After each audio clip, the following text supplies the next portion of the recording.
Burkina Faso, vendredi 30 septembre 2022, après une journée de confusion, le lieutenant-colonel Paul-Henri Sandaogo Damiba a été démis de ses fonctions de président du MPSR, mouvement mouvement patriotique pour la sauvegarde et la restauration. L'annonce officielle a été faite sur la chaîne nationale.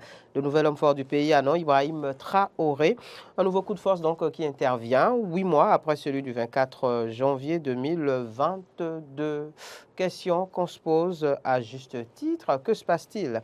Eh bien, réellement, au pays des hommes intègres, entre vagues terroristes et coups d'État, quelle porte de sortie pour le voisin du nord-ouest?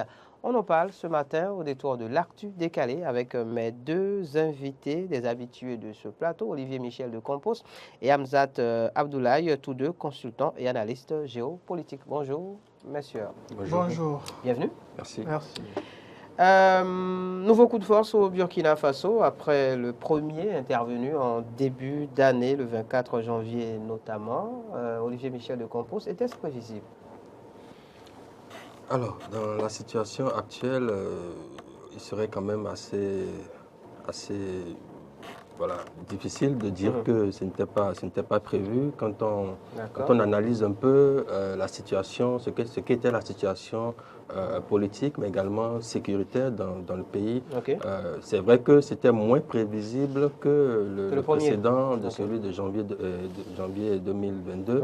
Mais quand on analyse un peu tout ce qui se passait ces derniers jours au niveau donc, des casernes, des militaires, et également au niveau politique, on pouvait s'attendre à ce que, parce qu'il y avait quand même pas mal de mécontentements qui commençaient par se faire entendre. Et quand les mécontentements commencent à se faire entendre dans la grande muette, il faut commencer par s'attendre à un certain nombre de situations comme celle à laquelle on vient d'assister aujourd'hui.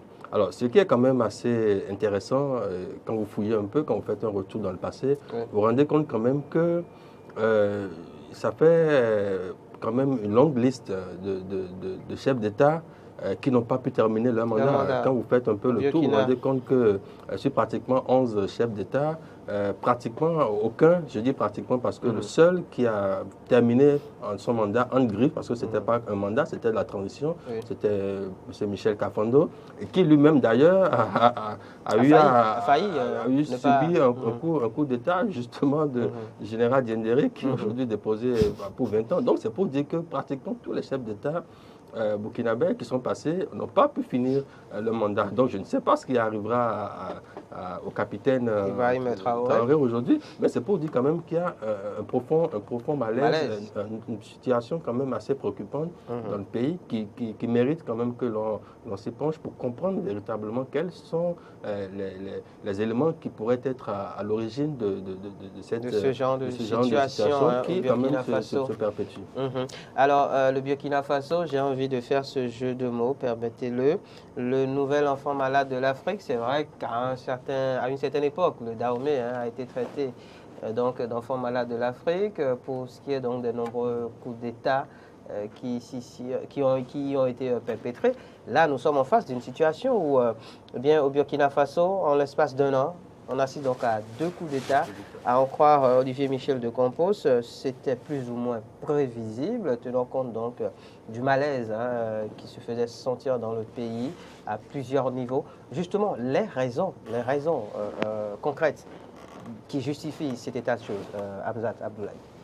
Alors, les raisons ont été énumérées un peu plus tôt par mon confrère. C'est généralement lié à l'échec du maintien de la sécurité et de la défense au sein du Burkina, et aussi c'est aussi l'échec à pouvoir contenir la vague successive d'attaques terroristes menées dans le nord, le nord-ouest et même parfois au centre du pays. Donc, à cela s'est aussi ajouté la division au sein de l'armée, parce qu'une chose est de subir les attaques terroristes, mais l'autre est d'être la cible privilégiée des terroristes. Et là, l'armée a été quasiment, surtout les 2 dernières semaines précédentes, la chute du lieutenant-colonel Damiba, eh bien, c'est que l'armée a été pris pour cible par les terroristes et il y a eu plusieurs victimes, plusieurs corps armés qui sont tombés. Et ça, vu qu'il y avait déjà une division au sein de l'armée, à cela s'est ajouté aussi cette fragilité, c'est-à-dire on n'a pas mis en œuvre les moyens nécessaires pour que l'armée puisse véritablement se défendre ou éventuellement défendre ses positions dans le centre ou le nord-ouest ou le nord-est. Donc, tout cela aussi s'est aussi rajouté à la crise, je vais dire, sociale qui perdure depuis janvier. Parce que une chose est de dire qu'on avait renversé Kaboré pour justement parce que il y avait un problème économique, un problème financier et la crise sociale était aussi en train de s'élever de plus en plus. Mais le changement, le coup d'État n'a rien changé, en effet. Ça n'a rien changé. Et 9 mois après, je crois que ça s'est accentué au niveau social. La pression sociale, donc, aussi a joué beaucoup pour le renversement de l'ordre. Mais de là à dire que le Burkina est l'enfant malade de l'Afrique, je ne serais pas vraiment d'avis parce que si on va se référer uniquement au coup de force qu'il y a eu sur le continent, je pense que le Soudan est très loin avec 17 tentatives de coup d'État, dont 6 qui ont marché. Mais dans l'Afrique de l'Ouest, il est important de notifier que le Burkina l'état du Burkina Faso est de plus en plus inquiétant. L'état sécuritaire lié au maintien de l'ordre et des institutions au Burkina est très inquiétante. Et depuis 1952, on note 9 coups d'État, dont 8 succès.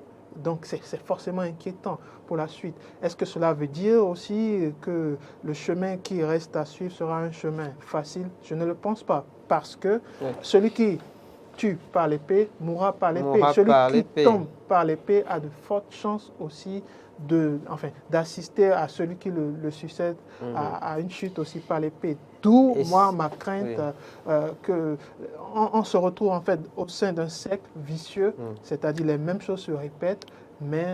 On parlera des répercussions et on parlera aussi d'éventuelles portes de sortie pour le Burkina Faso un peu plus tard, donc dans le déroulement de cet entretien. Mais bien avant, Olivier Michel de Compos, Hamzat le disait à l'instant, qui tue pas l'épée, court un grand risque de périr par l'épée. Justement, Paul-Henri Damiba en a fait les frais. Tout à fait. Ayant renversé Christian Kaboré, donc justement, alors les raisons évoquées, entre autres, principalement, c'est la vague terroriste qui a conduit à cela donc en janvier 2022. Et on assiste donc maintenant à un renversement de Paul-Henri Damiba pour les mêmes faits. Pour les mêmes faits. C'est ce qui est assez intéressant à observer parce que en janvier, c'était déjà les difficultés pour l'armée de faire face logistiquement parlant et tout ce qu'il y avait comme désorganisation et manque de coordination donc au niveau de l'armée qui avait suscité donc ce coup d'État et qui vous souviennent quand même qu'à l'époque le lieutenant-colonel Damiba disait être l'homme de la situation, disait pouvoir renverser la tendance. Il donnait même rendez-vous dans 5 mois, si ma mémoire est bonne, pour faire un bilan, pour stabiliser le pays, ramener le calme, essayer de récupérer quand même les territoires qui étaient perdus. Mais aujourd'hui, on se rend compte que le capitaine prend le pouvoir. Il faut quand même souligner qu'il faisait partie de ceux-là qui avaient justement mené cette opération en janvier. Donc, il prend le pouvoir aujourd'hui pour les mêmes faits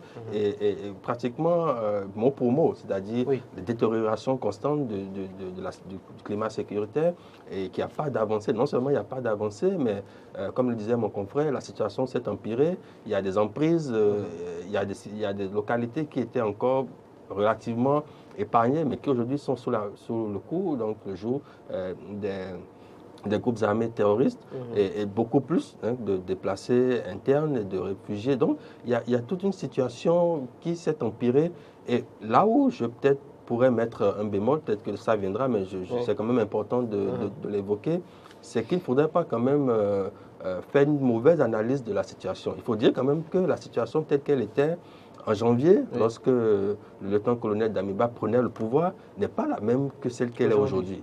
Et c'est vrai, quand on peut observer que la situation sécuritaire s'est aggravée et qu'il y a eu beaucoup plus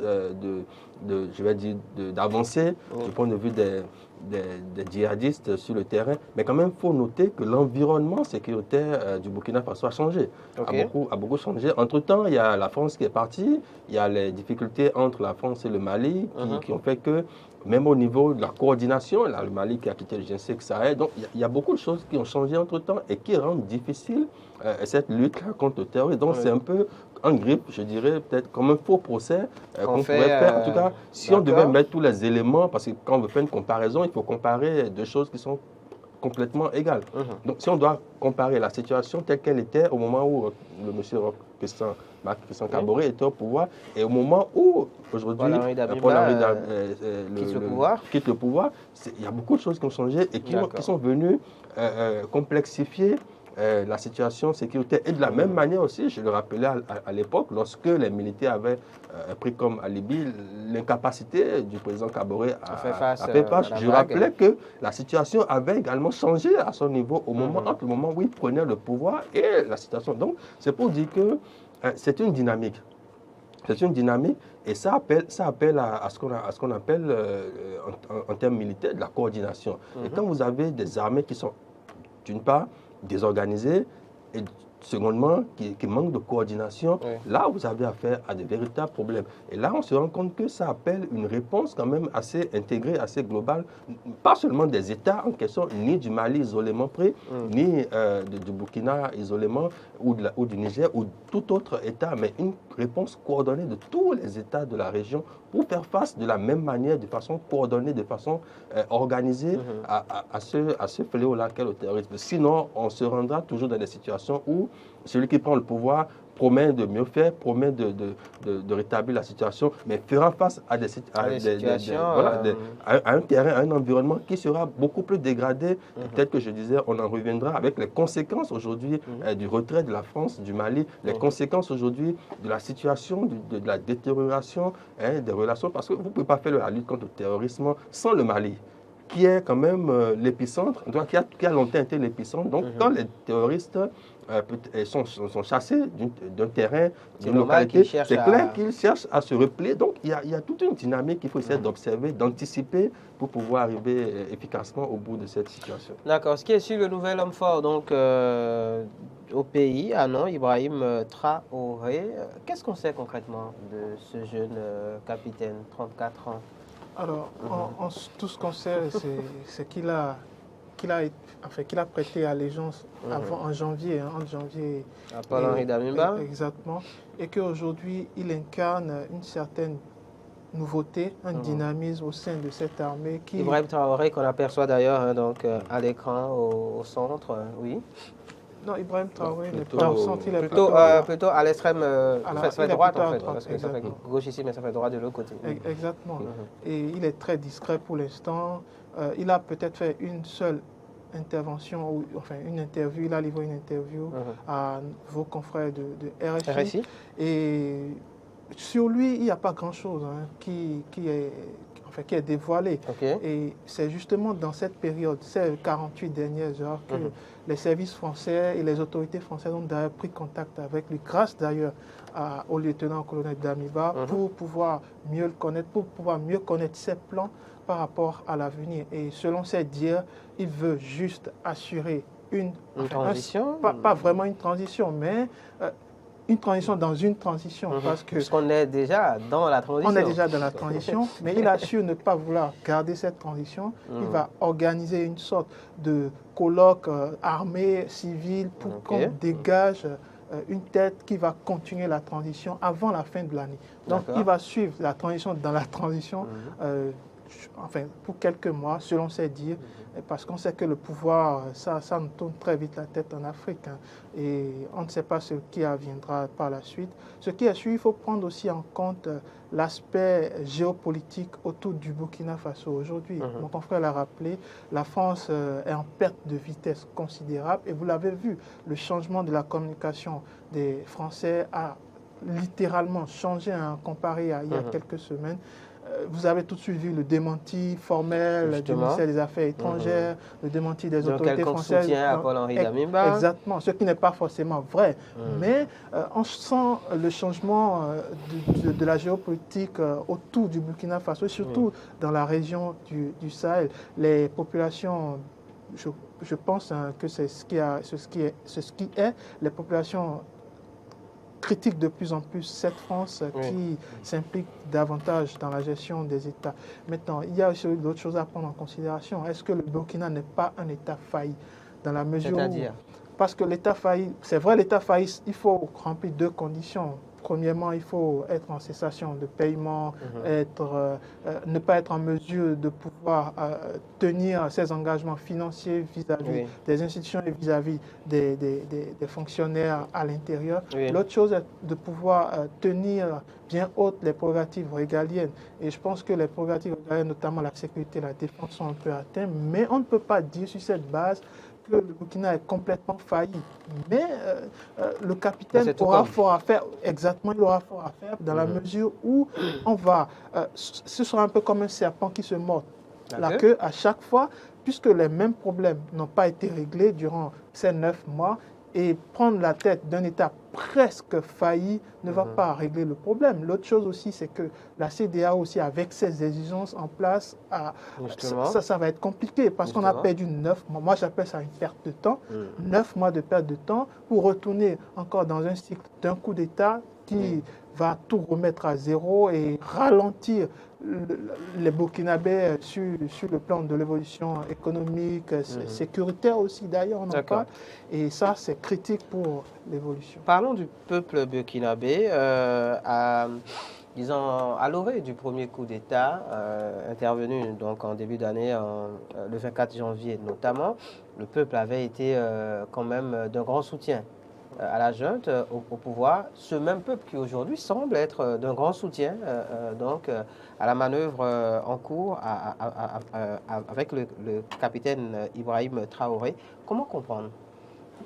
Alors, moi, d'essence, je me méfie plus ou moins de ce genre d'observation. Quand on dit il s'agit de manipulation. Je n'ai pas dit ça, mais je ne voudrais pas m'avancer jusqu'à ce point. Mais c'est pour dire quand même que c'est très loin de ce qu'on a observé, par exemple, au Mali.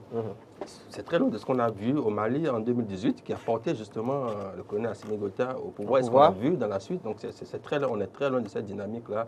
C'est vrai qu'il y a quelques personnes qui ont manifesté, que ce soit en janvier ou que ce soit récemment.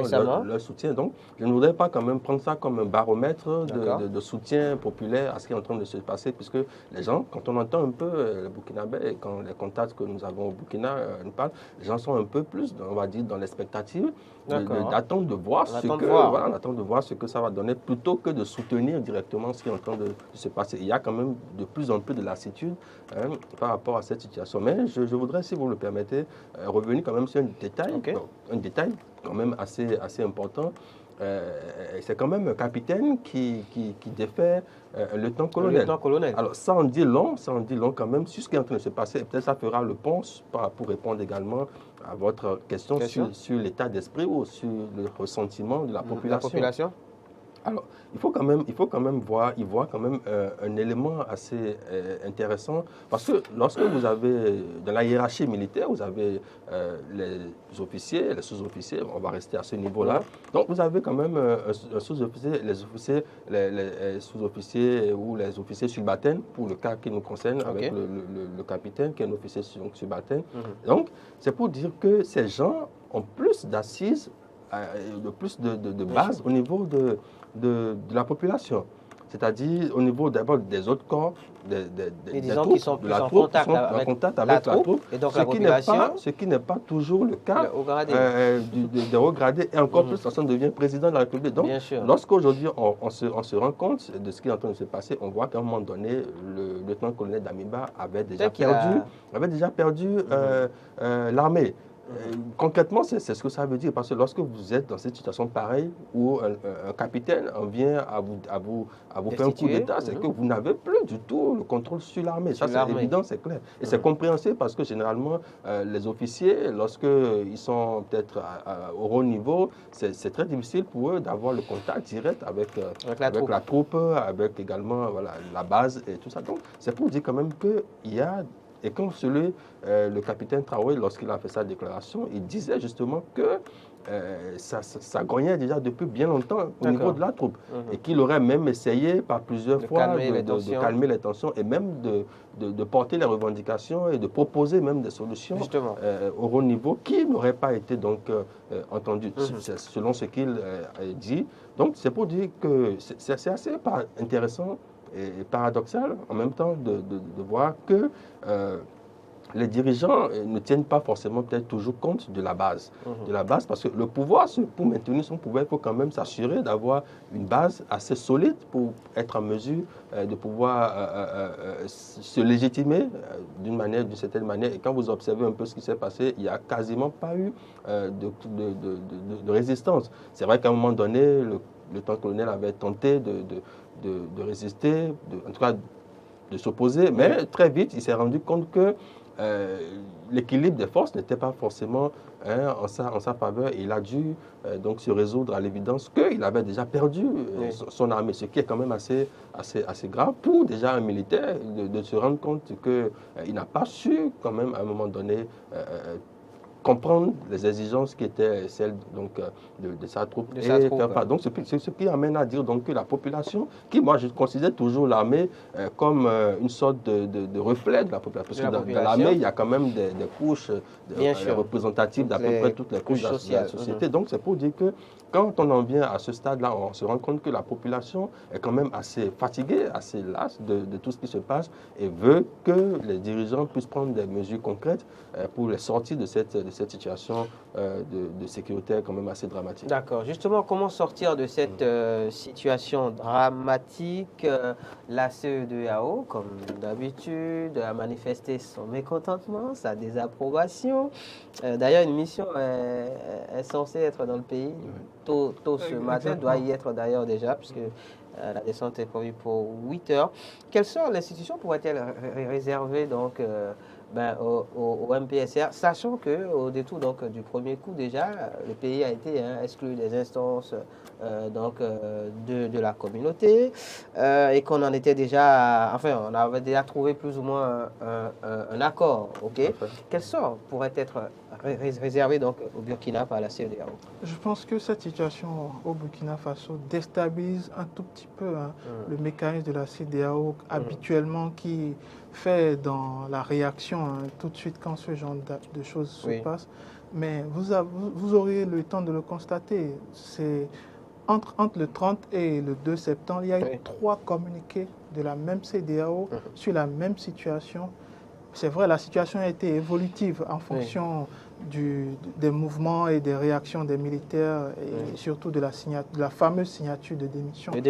Donc la CEDEAO a été prise de court et aujourd'hui la CEDEAO ne réclame pas deux choses: qu'on respecte les calendriers qui ont été signés en janvier, qui font en sorte que la transition puisse aller jusqu'en 2024. Ça, c'est la première exigence. C'est l'exigence fondamentale de la CEDEAO. Et la médiation de la CEDEAO qui est en place depuis ce matin, donc, va certainement avoir pour objectif de calmer les ardeurs des uns et des autres, de faire en sorte que les tensions qui sont à divers niveaux de la population et même au sein de l'armée puissent s'apaiser et de faire en sorte que la transition puisse continuer tranquillement.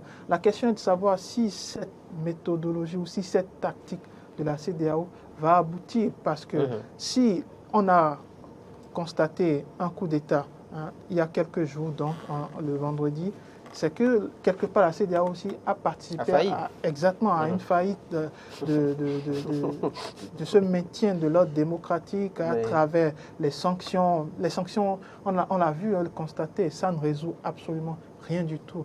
Donc la CEDEAO va devoir peut-être venir vers les peuples parce qu'on voulait que la CEDEAO soit une CEDEAO des peuples. Donc la CEDEAO doit peut-être mieux écouter les peuples à la base, mieux écouter les critiques, mieux écouter les manifestations aussi, parce que c'est dans les manifestations on décèle très souvent l'ardeur ou peut-être l'opinion de ce qui se passe à l'intérieur de ces États.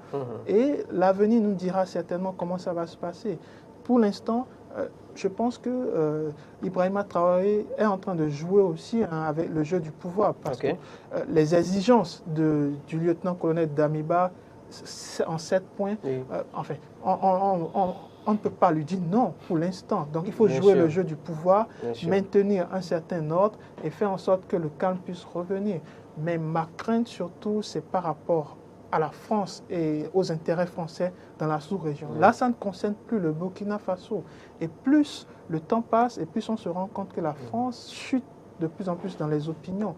Les actes de vandalisme ne sont pas anodins. Si on attaque l'Institut français, si on tente de brûler l'ambassade de France, aussi. Eh bien, c'est pour montrer le rejet systématique de la France. La question est de savoir, il y a bien une base militaire de la France au Burkina Faso. Jusqu'à quand cette base? Puisque cette base, durant ce laps de temps, a fait quoi pour que la menace sécuritaire puisse tout de moins diminuer? Donc, c'est toute cette question réunie qui font en sorte qu'on se dit que l'échec est partagé de part et d'autre, que ce soit au niveau du multilatéralisme avec la CEDEAO et l'Union africaine, et que ce soit au sein même de l'État burkinabé où les forces armées ne s'entendent pas. Comment voulez-vous que l'armée puisse mener des actions concrètes contre les terroristes ou les djihadistes si à l'intérieur, il n'y a pas une cohésion?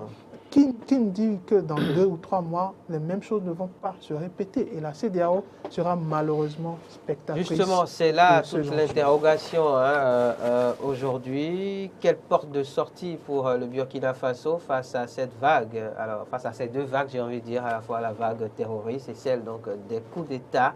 C'est le 96 76 68 68, 96 76 68 68. On a encore quelques 2 ou 3 minutes pour recevoir peut-être 1 ou 2 intervenants pour leur réaction par rapport à la situation au Burkina Faso, ce qu'elle vous inspire et quelle porte de sortie justement avez-vous peut-être à proposer? 96 76 68 68. Mais avant de recevoir donc les appels de nos intervenants, intéressons-nous aux avis de nos invités en plateau.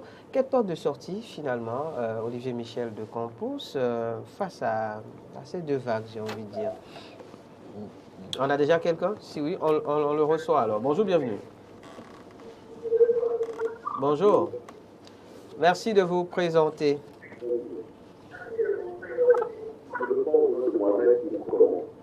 Monsieur Mohamed nous appelle d'où?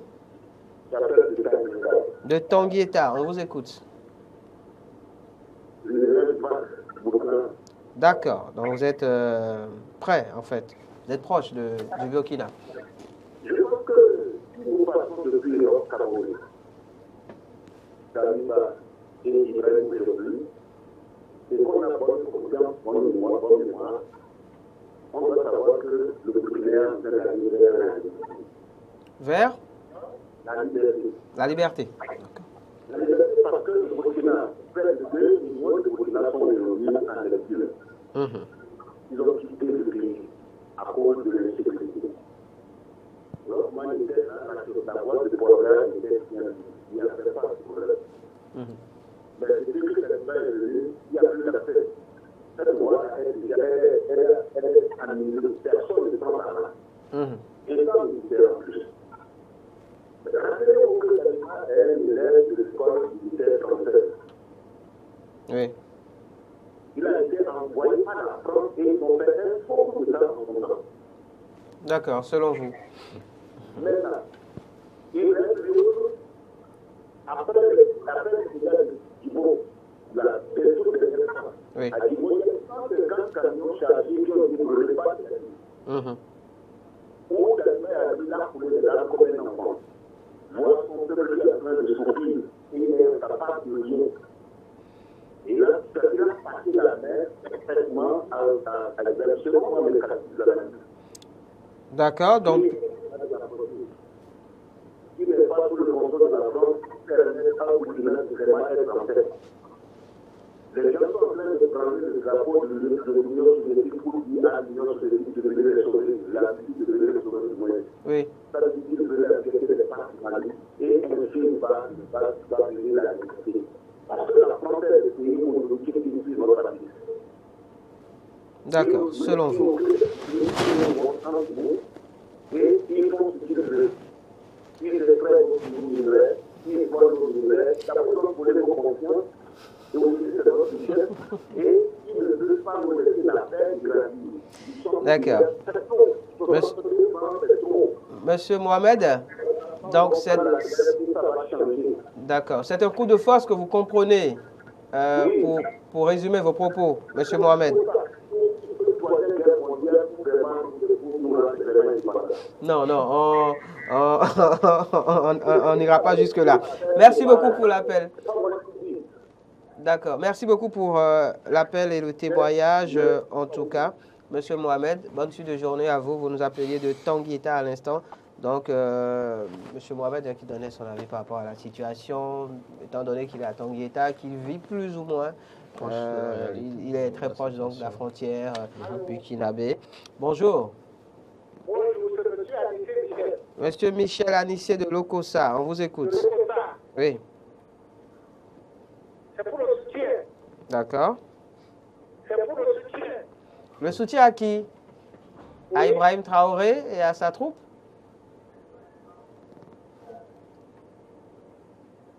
Monsieur Michel Anissé, il est parti. Merci pour l'appel en tout cas et salut à tout Lokossa. Retour en plateau, donc très rapidement, on va finir. Oui, la porte de sortie, sinon les portes de sortie. Oui, si vous permettez, il y a quelque chose d'assez fondamental. Tout à l'heure, on parlait de la CEDEAO. Je ne voudrais pas être de ceux-là qui tapent encore une fois sur la CEDEAO. Je ne partage pas forcément cette analyse-là parce que pouvait faire la CEDEAO concrètement aujourd'hui dans cette situation présente? Déjà, il y a eu une première attaque, un premier coup d'État qui a été fait. La CEDEAO, coup d'État par Mohamed à l'instant. Et que la CEDEAO a réagi comme elle aurait pu réagir dans cette situation.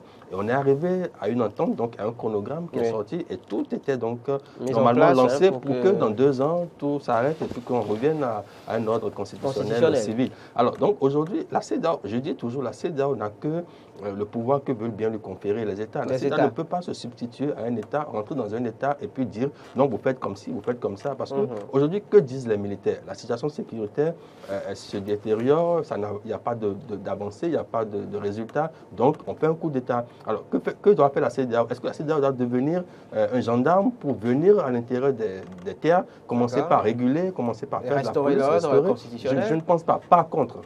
Et là, j'embraye déjà sur votre question par rapport aux solutions sorties de crise. Ce qu'il faudrait peut-être concrètement faire maintenant, c'est que la CEDEAO commence à réfléchir, à se doter d'un mécanisme concret de riposte, de lutte contre le terrorisme. Et que là, on revient encore... Régler le problème à la base. Le problème à la base. Là, on revient encore à la question de coordination, de synergie d'action dont je parlais à l'entame. Des États membres pour faire face concrètement donc, à cette situation. À cette situation, d'accord. Hamzat Abdoulaye, pour finir, oui. Alors, qu'est-ce qu'il faut faire? Solution. Porte de sortie. Porte de sortie face au coup d'État ou porte de sortie face au défi du terrorisme. C'est 2 problèmes complexes et on pourrait s'étancher peut-être sur plusieurs heures avant de trouver des pistes de sortie. Mais pour régler la question du coup d'État, la CEDEAO, bien entendu, est impliquée par rapport à ça. La question du 3e mandat, des coups d'État institutionnels. Il n'y a pas de 3e mandat. Mais en tout cas, au Burkina Faso, le problème aujourd'hui, c'est celui évoqué par l'armée, à savoir la vague terroriste. Oui. Donc comment on fait? Oui. Mais avant d'aller vers la vague terroriste, les coups d'État sont un problème. On ne peut pas normaliser un coup d'État. Impossible. On doit arrêter de pouvoir penser qu'un coup d'État règle un problème. Non, un coup d'État crée un autre problème. Un coup d'État creuse le trou qui était là de façon plus profonde. Et je pense que tous ceux qui sont autour de ce trou vont s'enfoncer. Et c'est ce qui va arriver. Donc, que faire si on reste dans ce dynamisme? L'autre chose, c'est la progression du terrorisme qui est inéluctable, qui est enfin, c'est une réalité dans cette sous-région du Sahel et même qui vient de plus en plus dans les pays du Golfe. Et là, les pays comme le Bénin, le Togo doivent commencer à avoir doivent se poser de sérieuses questions par rapport à ce qui arrive. La preuve, M. Mohamed qui est intervenu tout à l'heure a marqué une sorte de crainte par rapport à ce qui se passe dans la région. La route de Porga ne passe pas, par exemple. Moi, si j'étais au Burkina en novembre, je suis passé par cette route et je peux vous dire qu'il y a de quoi avoir peur en passant sur cette route quand elle était accessible en son temps. Des terroristes, des djihadistes qui contrôlent des pistes d'entrée d'une route nationale. Mais c'est incroyable. Donc, tout ça, c'est des signes qui sont tracés, qui marquaient en fait l'avancée de ces terroristes. Qu'est-ce qu'il faut faire? Ils sont suffisamment avancés. Donc, aujourd'hui, pour pouvoir lutter contre le terrorisme, il faut avoir un État stable. Il faut pas, un État failli ne peut pas lutter contre le terrorisme. Je suis désolé, ça ne pourra pas se faire. Donc, il faut un État stable. D'où, pour moi, l'importance de maintenir les institutions burkinabées ou des pays de la sous-région. Les institutions doivent être renforcées. Et les populations, c'est vrai, les populations, on le dit souvent, on doit plus les écouter, mais on ne doit pas mélanger les choses. La population doit rester à sa place et l'État doit jouer aussi son rôle. Son rôle en protégeant les citoyens, son rôle en prévenant les coups de force, en prévenant le terrorisme. C'est vrai que le terrorisme est difficile à prévenir, mais l'État doit pouvoir jouer son rôle. Les deux vont ensemble. Pas d'État sécurisé sans un État qui est institutionnellement bien bâti et qui n'est pas un État, failli ou un gouvernement en déliquescence. D'accord. En 30 secondes. Le problème, c'est que nous sommes quand même en phase de dynamique et il faut quand même, dans tout ceci, pour le faire, il faut une synergie d'action, il faut créer des conditions, il faut créer des cadres. Aujourd'hui, qu'est-ce qui existe concrètement pour faire face? Il ne s'agit pas forcément du Burkina ou du Mali ou du Niger. Non, c'est un problème sous-régional qu'il faut régler. Donc, il faut trouver une solution globale pour pouvoir faire face à ces... En parlant de solution globale, il faut taper alors sur la CEDEAO, parce que la CEDEAO doit jouer aussi son rôle. Il y a du rôle de la CEDEAO. Les États sont ceux-là qui doivent donner Malheureusement, on n'a pas assez de temps pour débattre de la question, mais ce n'est que partie remise. On se retrouvera en plateau très prochainement pour parler à nouveau de la situation donc, au Burkina Faso. Nouveau coup d'État donc intervenu le vendredi dernier, le nouvel homme fort Anon Ibrahim Traoré. On pourrait s'épancher aussi sur les conséquences, par exemple, sur les pays de la sous-région, notamment le Bénin. C'était l'actu décalé de ce jour. Merci à Abzat Abdoulaye d'être venu au plateau. Merci à vous, Olivier Michel de Compos. Rendez-vous demain matin pour un autre actu décalé et surtout un autre numéro de Matin d'Éden, puisque celui de ce jour s'achève ainsi et ici. Bonne suite de journée à chacun et à tous.